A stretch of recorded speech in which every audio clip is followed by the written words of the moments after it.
Coming up on today's show, the Harley Davidson Livewire finally gets launched, the UK looks to mandate electric car charging in every new home, and as we celebrate 50 years since Apollo 11, everyone goes a little moon crazy. These stories and more coming next. Welcome back to another roundup in the world of cleaner, greener, safer and smarter transportation. It's great to be back, and thanks as always to the Electric Auto Association for sponsoring this show. Find out how you can accelerate the electrification of transportation at electricauto.org. In keeping with what has become a pretty common practice, Tesla has yet again made some tweaks to its vehicle lineup. The good news is a price drop for the Tesla Model 3 Standard Range Plus, something I think hints that it will soon become Tesla's entry-level Model 3, on or off menu. But at the same time, Tesla has completely nixed the rear-wheel drive Model 3, along with the Standard Range Model S and Standard Range Model X. At the other end of the price range, Ludicrous Mode now becomes standard fit for Model S and Model X performance variants. After a pretty long wait, Harley-Davidson has officially launched its Livewire electric motorcycle with a special launch event here in our hometown of Portland, Oregon. Priced from just shy of $30,000, the all-electric hog won't be cheap, but it does manage to pack a 15.5 kilowatt-hour battery pack and a combined MIC test range of 152 kilometers. CCS quick charging does come as standard, but the bike's 1.4 kilowatt onboard charger is its biggest letdown. I'm hoping that I'll get a chance to ride one very soon, so watch this space. What if batteries could be made using the same technique that is used to make computer microchips as powerful as they are? Well, it turns out they can. Enter Exengy, a Washington state company that does just that. Etching a 20 by 20 micron honeycomb structure into the silicon wafer, millions of microbatteries are made that work together to form a much larger battery, with 70 times the surface area of a traditional lithium-ion battery. It hit the headlines this week when Canadian startup Cross Border Energy announced it will be using this technology to bring rack-mounted grid storage products to market. As I'm sure many of you will know, Tesla has been hard at work building Gigafactory 3 in Shanghai, China. This week, a Morgan Stanley analyst who visited the facility recently suggested that Tesla could be ready to produce Model 3 cars there as early as November this year. There is, however, a catch. Production isn't likely to be from raw materials, but at that point, completely knocked down kits, or CKD. It's a fairly common thing in the auto industry and basically means that vehicles will be made using parts shipped to the factory from elsewhere, eliminating the need for stamping and parts manufacturing on site. The UK government wants you to plug in a move which is aimed to help it meet its emissions reduction and climate change targets. The UK has unveiled plans to require all new-built homes have dedicated electric car charging stations, at least if they have a dedicated parking space. It also wants to require all high-power charging stations to take debit or credit card payments by spring next year.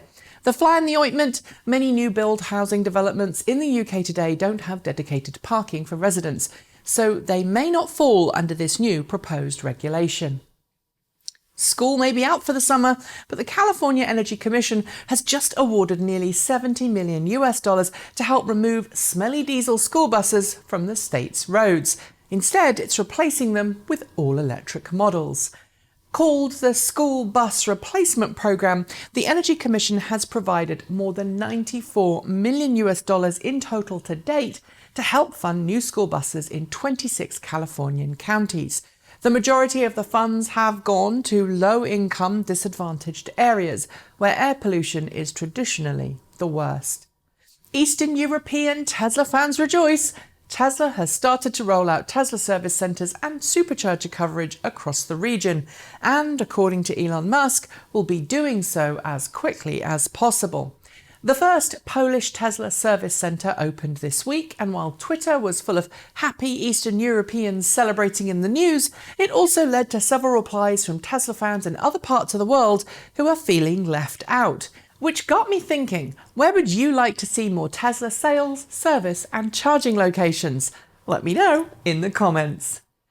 Today, 50 years ago, humans walked on the moon for the first time, and that's led to several moon-related things from the EV world.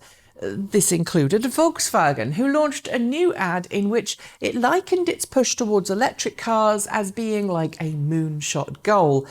It's nice to see the lunar program being paid homage to, and the whole idea of unifying the world towards a singular goal, electrification and reduction of emissions, is one that we should all be focusing on. But this ad also comes across as a little tone deaf, considering that it's from Volkswagen, a company which is close to but hasn't yet launched its first long-range electric car. Toyota is keen on cashing in on the lunar theme too, reiterating this week the plans it announced early this year to put a hydrogen fuel cell lunar rover on the moon in 10 years' time. Working alongside the Japanese Aerospace Exploration Agency, or JAXA for short, Toyota has published preliminary renderings of a 3-axle, 6-wheel, all-wheel drive lunar vehicle.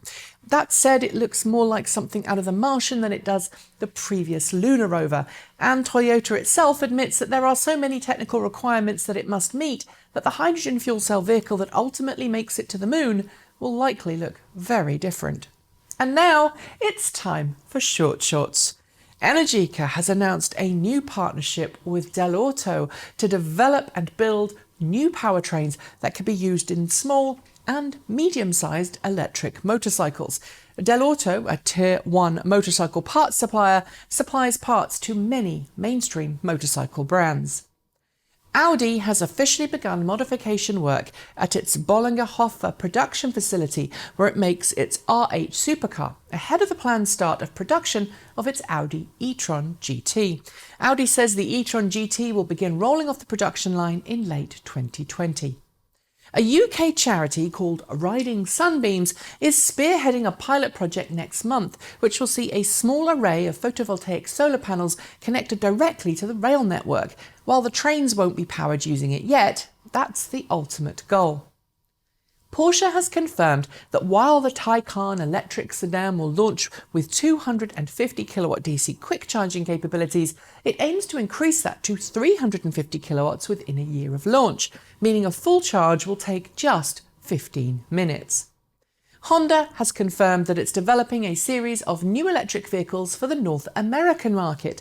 At the heart of these new vehicles will be a new modular design system that will allow Honda to develop multiple different vehicles using common components.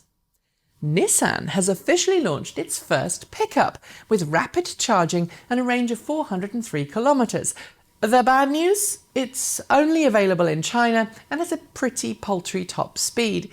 Made under the Dongfeng badge, the Rich 6 EV will go on sale soon. The world's demand for electric mining trucks is apparently on the rise as people become more conscious of emissions, and that means that companies like eDumper are now getting in the spotlight. eDumper makes what has to be the world's largest electric dump truck, and while there is only one in operation, the company is working on its second very soon. I'd love to see it. It looks massive. Lotus has unveiled its Evija hypercar this week. Evija. Producing nearly 1.5 megawatts of power, it promises a 400-kilometre range, ultra-lightweight design, top speed of 320 kilometres, and a small production run of just 130 units. Audi has been ruffling feathers this week in Europe after using supercharger sites as a place to park its Audi e-tron. It's clearly a campaign directed towards Tesla owners, but in some cases we've heard that Audi has been blocking supercharger sites. Not cool. More information about Apple's self-driving car project was revealed this week after a 2-year-old patent was finally made public. The patent details a steer-by-wire system that has a steering caster inclination of 0 degrees. Ordinarily, this would make for terrible steering, but it will reduce wear on tyres, and since the person is not going to be driving, it's not going to be a problem if the car doesn't give you any feedback. The UK government has extended a £500 million loan guarantee to Jaguar Land Rover to help it bring more electric vehicles to market. As the UK's biggest automaker, the cash injection will, I'm sure, also try and persuade Jaguar Land Rover to stay in the UK post-Brexit. The Trump administration has officially frozen fines levied against automakers who fail to meet fuel economy and emissions standards. Automakers who fail to meet these targets will pay $5.50 per tenth of a mile per gallon for every car that's produced that doesn't meet the standards. Great Wall's motor battery subsidiary, S-Volt, has unveiled 2 new batteries this week, including a cobalt-free lithium-ion cell. It costs 5 to 15% less to make than a traditional lithium-ion battery, and this would make lithium-ion batteries far more ethically responsible. MG has officially launched its ZS EV in the UK with an entry-level price point of £28,495 before incentives. But early customers can get $7,000 off that price if you combine in various incentives. Its range is 262 kilometres.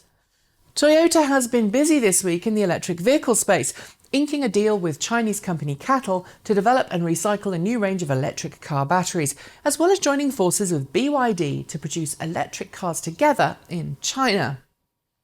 While Tesla's promised production date for the upcoming Roadster keeps getting pushed back, Elon Musk said this week that those now infamous SpaceX-themed thrusters designed to give the Roadster its insane 1.6-second acceleration time will be hidden behind the license plate. A, quote, hover test of the system will take place late next year. And those are your shorts. There will be more next week. It's never fun losing someone close to us. And it's often tough trying to turn tragedy into positivity. For one Canadian, though, the passing of his wife at the hands of cancer has become a stepping point for a long cross-country road trip in his brand new Audi e-tron SUV. Rather than just travel coast to coast, Harvey Soicher is raising money along the way for his wife's favourite charity, VHG and UBC Hospital Foundation. It helped save his wife's life many years ago when she had a brain aneurysm. And now Harvey is paying it forward. You can donate to his road trip by following the show note link below. And finally, people often complain that they don't have anywhere to park a car, electric or otherwise, let alone charge it. But an Estonian company may have the ultimate solution to both problems. Meet the Nobe 100, a small 3-wheeled retro-styled EV that actually debuted back at the Geneva Motor Show, but which just became the subject of a new Indiegogo crowdfunding campaign this week. It's got a top speed of 130 kilometres per hour and has a range of up to 260 kilometres. Apparently as well, it can be stored on the wall. At least, that's if you opt for the wall mounting kit the company has supposedly designed. Electric cars. Literally up the wall. And on that note, it's the end of this week's show. Don't forget to like, comment and share, bash that notification bell, and if you'd like to see us make more videos like this one and all the other videos we've been making this week, why not send us a couple of bucks every month through Patreon, send us a coffee using Ko-fi, or grab some swag through our merch store. And of course, thanks ever so much to the Electric Auto Association for sponsoring today's news roundup. Advocating and educating the world about electric vehicles since 1967, the Electric Auto Association believes the future depends on us going electric today. Find out how to become an EV educator yourself, discover a local monthly meetup, or just talk to other real-world EV owners about what it's like to drive on electrons by going to electricauto.org. We are members of the EAA and we are proud to support this fantastic non-profit. I'll be back soon with more shows, but until then, thanks for joining me, and don't forget to be better, smarter, and kinder to one another. Keep evolving!